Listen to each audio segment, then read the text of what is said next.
ಇವತ್ತು ನಾನು ಒಂದು ಚಾಮುಂಡೇಶ್ವರಿ ಕ್ಷೇತ್ರದ ಜನತೆಯಲ್ಲಿ ಮನವಿ ಮಾಡೋದು, ಇವತ್ತು ಎಂಥ ಸಂದಿಗ್ಧ ಪರಿಸ್ಥಿತಿಗಳಲ್ಲೂ ಈ ಪಕ್ಷವನ್ನು ಗೆಲ್ಲಿಸಿ ಕಳಿಸ್ಕೊಟ್ಟಿದ್ದೀರಿ. ಸತತವಾಗಿ ಕಳೆದ 3 ಚುನಾವಣೆಯಲ್ಲೂ 2013ರಿಂದ 2023ರವರೆಗೂ ತಾವು ಈ ಒಂದು ಕ್ಷೇತ್ರದಿಂದ ಜನತಾದಳವನ್ನು ಆಶೀರ್ವಾದ ಏನು ಮಾಡಿದ್ದೀರಿ. ಇವತ್ತು ನಿಮ್ಮಲ್ಲಿ ಕೈ ಜೋಡಿಸಿ ಮನವಿ ಮಾಡ್ತಕ್ಕಂಥದ್ದು 2028 ಜನತಾದಳ ಇವತ್ತು ನಿಮ್ಮ ಪಕ್ಷ, ನೀವು ಬೆಳೆಸಿರ್ತಕ್ಕಂಥ ಪಕ್ಷ. ಈ ಪಕ್ಷವನ್ನು ಗೆಲ್ಲಿಸ್ತಕ್ಕಂಥದ್ದು ನಿಮ್ಮಗಳ ಜವಾಬ್ದಾರಿ. ಇದನ್ನು ಇವತ್ತು ಹೇಳಲಿಕ್ಕೋಸ್ಕರವಾಗಿ ನಾನು ಈ ಸಭೆಯಲ್ಲಿ ಭಾಗವಹಿಸಿದ್ದೇನೆ.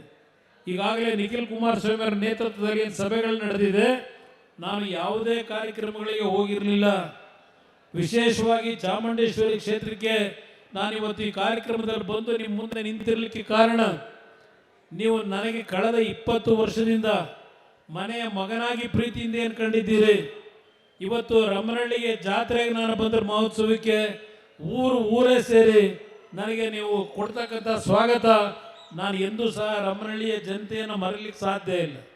ಇವತ್ತು ಆ ರೀತಿ ಬೆಳೆಸ್ಕೊಂಡಿದ್ದೀನಿ. ನಾನು ಒಂದು ಹಳ್ಳಿಯ ಬಗ್ಗೆ ಹೇಳಲ್ಲ, ಹಲವಾರು ಹಳ್ಳಿಗಳು ನಾನು ಬಂದಂಥ ಸಂದರ್ಭದಲ್ಲಿ ಯಾವ ರೀತಿ ನನಗೆ ಪ್ರೀತಿ ಕೊಟ್ಟಿದ್ದೀರಿ. ಯಾರು ಸಹ ಅನ್ಯತಾ ಭಾವಿಸಬೇಡಿ. ಈ ಚಾಮುಂಡೇಶ್ವರಿ ಕ್ಷೇತ್ರ ಜನತಾದಳದ ಭದ್ರಕೋಟೆ ಅಂತಕ್ಕಂಥದ್ದನ್ನು ತಾವು ನಿರೂಪಿಸಿದ್ದೀರಿ. ಇದು ವ್ಯಕ್ತಿಯಿಂದ ಆಗಿರ್ತಕ್ಕಂಥದ್ದಲ್ಲ. ಈ ಕ್ಷೇತ್ರ ಕಳೆದ 3 ವರ್ಷಗಳಲ್ಲಿ ನಾವು ನಿರಂತರವಾಗಿ ಗೆದ್ದಿದ್ರೆ ವ್ಯಕ್ತಿಯಿಂದ ಅಲ್ಲ ಗೆದ್ದಿರ್ತಕ್ಕಂಥದ್ದು. ಈ ಕ್ಷೇತ್ರದ ನನ್ನ ಪುಣ್ಯಾತ್ಮ ತಂದೆ ತಾಯಂದ್ರು, ನನ್ನ ಕಾರ್ಯಕರ್ತರು ನೀವೇನಿದ್ದೀರಿ. ಈ ಗೆಲುವು ನಿಮಗೆ ಸೇರಬೇಕಾಗ್ತದೆ ಅಂತಕ್ಕಂಥದ್ದು ನನ್ನ ಅಭಿಪ್ರಾಯ. 2028 ಸಹ ನನಗೆ ವಿಶ್ವಾಸ ಇದೆ.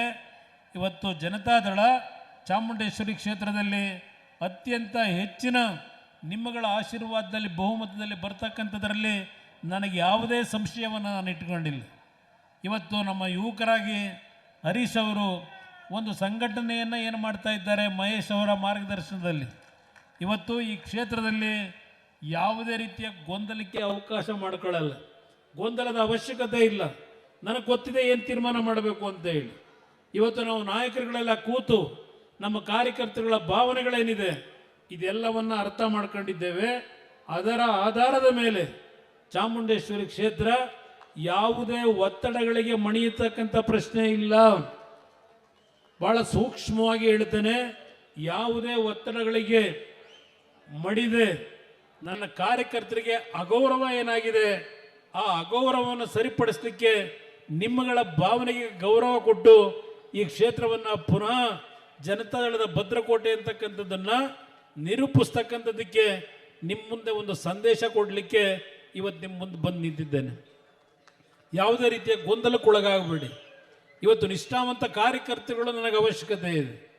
ಮುಂದಿನ ದಿನಗಳಲ್ಲಿ ಈ ರಾಜ್ಯದಲ್ಲಿ ಜನತೆಯ ಭಾವನೆಗಳು ಏನಿದೆ ಅನ್ನೋದನ್ನು ಅರ್ಥ ಮಾಡ್ಕೊಂಡಿದ್ದೇನೆ.